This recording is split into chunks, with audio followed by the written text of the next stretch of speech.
Shalom.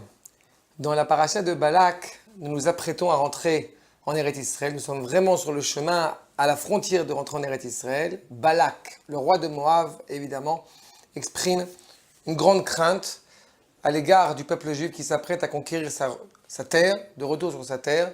Eh bien, il va envoyer Bilam, un homme très problématique, sans identité nationale, pour aller maudire Israël. Il souhaite profondément faire vaciller le peuple juif. Pour cela, il va envoyer des hommes. Akadosh Baruch Hu s'adresse à Bilam de la manière suivante: Lo telech imahem, tu n'iras pas avec eux. Lo ter et ha'am, tu ne suivras pas, tu n'essaieras même pas de maudire le peuple, car c'est un peuple qui est choyé, c'est un peuple qui est béni. Ainsi s'exprime Akadosh Baruch Hu vers Bilam. Et ce qui est intéressant, c'est que la remarque de Bilam vers Balak n'est pas similaire à ce que lui a ordonné Akadosh Baruch Hu. En effet, il répond à Balak: Lechu el artechem, ki me'en Hashem leteti le'alech imachem. Retournez vers votre terre, car Dieu refuse que j'aille avec vous.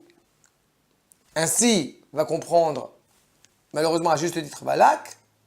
Ce n'est pas que Akadosh Baruch Hu s'oppose à ce que Bilam maudisse Israël, mais semble-t-il, les hommes qu'il a envoyés n'étaient pas suffisamment respectables, suffisamment nombreux. Et c'est pour ça que Balak va renvoyer d'autres hommes. Yosef od Balak, shalach sarim rabim, venirbadim mele. Et Balak va envoyer des émissaires nombreux et plus respectables que ceux qu'il avait envoyés au préalable.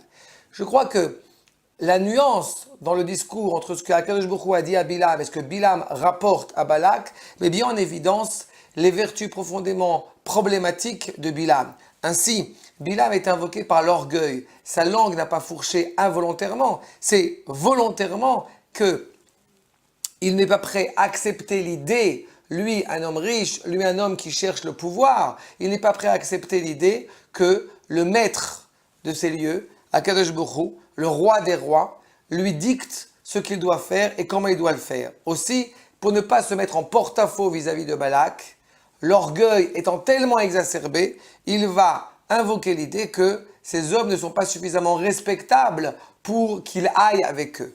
Eh bien, je crois que quand nous rentrons en Eretz Israël, que une des vertus les plus importantes qui nous permet de ne pas sombrer, c'est justement cette vertu de l'humilité, à la différence de l'orgueil établi.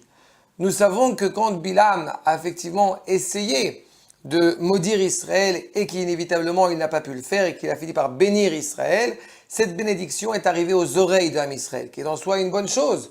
Quand nous entendons qu'un Premier ministre, qu'un président, qu'un député arrive et éprouve énormément de louanges à l'égard d'Israël, eh bien, soyons